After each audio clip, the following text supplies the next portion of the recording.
Hello students, मैं Chanda Tiwari. Welcome to my channel. आज मैं आपको 12th क्लास का बुक फ्लेमेंगो का first chapter the last lesson बताऊंगी। उसकी समरी मैं आपको शॉर्ट में बता दूंगी, जिससे आपको याद करने में समझने में आसानी रहेगी। तो हम स्टार्ट करते हैं। ये चैप्टर जो है, ये लेसन जो है, वो अल्फोंसो डाउट ने लिखा है। वो एक फ्रेंच नॉवेलिस्ट थे जिनको जनरली शॉर्ट स्टोरी लिखने के लिए जाना जाता था। इस बुक में इस जो लेसन है द लास्ट लेसन, इसमें दो मेन कैरेक्टर्स हैं। पहला है फ्रांस, जो एक स्टूडेंट है, और दूसरे हैं मिस्टर एम हैमल, जो उसके टीचर हैं, जो कि फ्रेंच पढ़ाते हैं। तो हम चैप्टर पे आते हैं और मैं आपको इसकी समरी बताती हूँ। हम आज वैसे भी फ्रांस जो स्टूडेंट है, आज बहुत लेट हो गया था। लेट होने से ज़्यादा उसको इस बात का डर लग रहा था कि मिस्टर एम हैमल जो उसके टीचर हैं, वो उसको डांटेंगे इसलिए क्योंकि उसने पार्टिसिपल्स तैयार नहीं किए थे। उन्होंने उसको होमवर्क दिया था कि वो पार्टिसिपल्स पे उससे क्वेश्चन पूछेंगे, लेकिन उसको पार्टिसिपल्स के बारे में एक वर्ड भी नहीं पता था। इसलिए उसने सोचा कि मैं आज सारा दिन यहाँ दौड़ते भागते ही स्पेंड कर दूँगा, स्कूल नहीं जाऊँगा। वो देखता है कि सन बहुत ब्राइट है, सब लोग अपने काम पे जा रहे हैं, चिड़िया चहचहाट कर रही हैं, किसान अपने खेतों पे काम कर रहे हैं, जो सोल्जर्स जो हैं वो ड्रिल कर रहे हैं, सभी लोग अपने काम पे कर रहे हैं। और ये देखना उसको बहुत मनमोहक, भावुक, टेम्पटिंग लग रहा था, इससे कि वो स्कूल जाए, पार्टिसिपल्स पढ़े। उसको पार्टिसिपल से अच्छा ये सब चीज़ें देखने में अच्छा लग रहा था। जब वो पास होता है बुलेटिन बोर्ड से, तो देखता है वहाँ बहुत क्राउड है। लास्टली 2 ईयर्स से बुलेटिन बोर्ड में हमेशा सैड न्यूज़ ही छपती है। तो वो सोचता है कि आज क्या ऐसी सैड न्यूज़ होगी जो यहाँ पे छपी हुई है। फिर उसका माइंड चेंज हो जाता है और वो जल्दी जल्दी स्कूल के लिए भागने लगता है। तो उसको एक ब्लैक स्मिथ यानी लोहार दिखता है। तो लोहार बोलता है कि आराम से जाओ, इतनी जल्दी करने की ज़रूरत नहीं है, अभी तुम्हारे स्कूल का टाइम नहीं हुआ है। वो सोचता है कि वो मेरा मजाक उड़ा रहे हैं। तो जब वो मिस्टर हैमल के गार्डन से एकदम डरता हुआ निकलता है, और वो सोचता है, जब स्कूल के पास पहुंचता है, सोचता है स्कूल से तो बहुत सारी आवाज़ें, मतलब जैसे रोज़ आवाज़ें आती हैं, कभी बहुत तेज़ तेज़ बच्चों की रिपीट करने की आवाज़ें आती हैं, टेबल पे फट फट स्केल पटकने की आवाज़ें आती हैं, बहुत सारी आवाज़ें आती हैं। लेकिन आज एकदम बिल्कुल शांत था, एकदम संडे मॉर्निंग जैसा। जब वो अपने स्कूल में अंदर एंटर करता है और देखता है कि उस अपनी क्लास में झांकता है, तो देखता है कि सारे स्टूडेंट बैठे हुए हैं और मिस्टर एम हैमल स्केल लेके चारों तरफ घूम रहे हैं। वो अंदर जाता है तो देखता है कि मिस्टर एम हैमल ने, उसके टीचर ने उसको देखा और बोला चुपचाप बैठ जाओ। वैसे यूजली ऐसा नहीं होता था, यूजली उसको डांट पड़ती थी इस कारण, लेकिन वो आज उसको डांट नहीं पड़ी। मिस्टर हैमल ने बोला चुपचाप बैठ जाओ। वो जाके खुदा के अपने टेबल पे बैठ जाता है, और फिर जब डर से उभरता है तो वो देखता है कि मिस्टर हैमल आज कुछ अलग दिखाई दे रहे हैं। उन्होंने ब्यूटीफुल ग्रीन कोट डाला। मिस्टर एम हैमल ने ग्रीन कोट, शर्ट और ब्लैक सिल्क कैप पहन रखी होती, जिसमें एम्ब्रॉयडरी रहती है। उन्होंने शर्ट और ब्लैक सिल्क कैप, उसमें एम्ब्रॉयडरी की हुई थी, उन्होंने पहन के रखा था। यूजली वो नहीं पहनते थे, जब कभी प्राइज डेज होता था, इंस्पेक्शन होता था, या फिर कुछ अलग डे होता था, उस पे वो पहनते थे।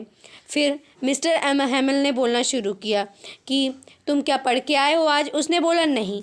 तो उन्होंने उसको नहीं डांटा, बोला तुम्हारी गलती नहीं है। फिर उन्होंने पढ़ाना शुरू किया। और एक बात अजीब हुई, जब वो एंटर करता है फ्रांस अंदर, तो वो देखता है जो पीछे की सीट आज भरी हुई थी, उसमें गांव के लोग बैठे हुए थे, फार्मर, मेयर, पोस्टमास्टर, ये सब लोग। जनरली वो सीट्स खाली रहती हैं। वो सोचता है आज वो वहाँ पे क्यों बैठे हैं, जनरली तो ये चीज़ खाली रहती है। और ये भी देखता है कि लोग बहुत सैड दिख रहे होते हैं। फिर मिस्टर एम हैमल बोलना शुरू करते हैं। वो बताते हैं, मिस्टर एम हैमल बहुत ही प्यारी टोन में बोलते हैं कि बच्चों, ये आज आपका लास्ट लेसन है जो मैं आपको दे रहा हूँ, क्योंकि बर्लिन से ऑर्डर आया है कि यहाँ सिर्फ जर्मन ही पढ़ाई जाएगी। इसलिए आज आपका लास्ट लेसन है।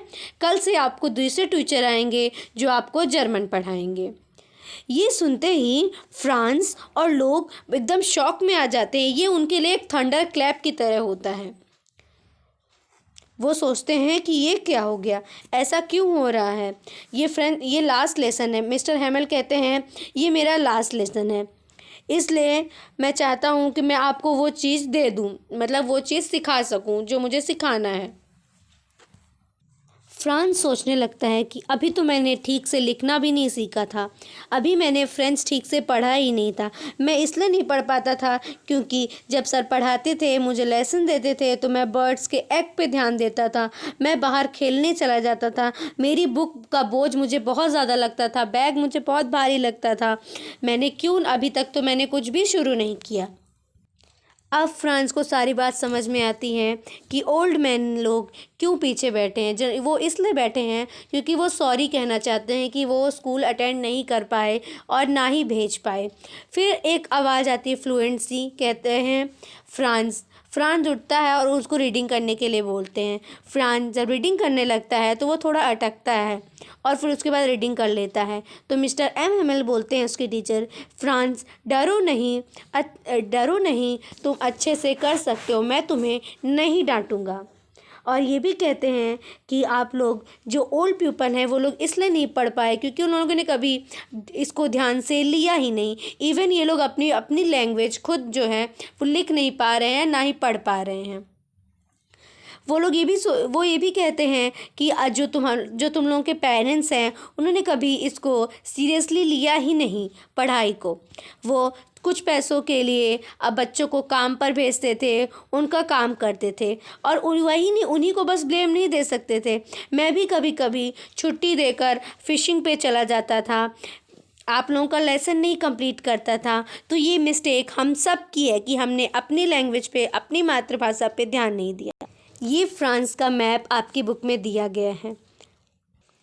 मिस्टर हैमेल ये कहते हैं कि जो अपनी लैंग्वेज है वो वर्ल्ड में सबसे क्लियरेस्ट लैंग्वेज है क्योंकि वो हमें गाइड करती है और हमें उसका ध्यान रखना चाहिए। लास्ट में वो सभी को प्यार से देखते हैं और अपना लेसन जो है वो कंप्लीट करते हैं। आज फर्स्ट टाइम फ्रांस को सब कुछ समझ में आ रहा था, सब अच्छा लग रहा था क्योंकि उसने सोचा कि मुझे आज क्यों समझ में आ रहा है, आज इसलिए समझ में आ रहा है। कभी उसने इतने प्यार से, इतने अच्छे से कभी उसको समझने की उसने कोशिश ही नहीं की, और ना ही मिस्टर एम हैमेल ने इतने अच्छे से कभी समझाया। आज उन्होंने समझाया और सबको समझ में आ रहा था, बहुत अच्छा लग रहा था। उन्होंने अपना लेसन कंप्लीट किया और सभी ने आके उनको धन्यवाद दिया और अपनी चीज़ों के लिए अपोलोजाइज़ किया।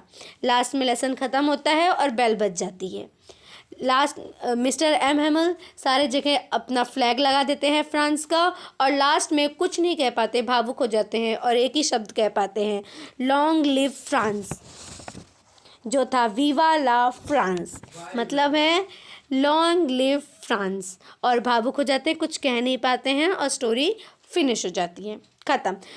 आशा है आप लोगों को समझ में आया होगा, अच्छा लगा होगा।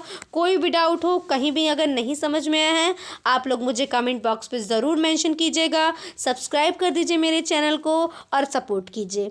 आगे के चैप्टर्स लेके मैं जल्दी आऊँगी। Thank you.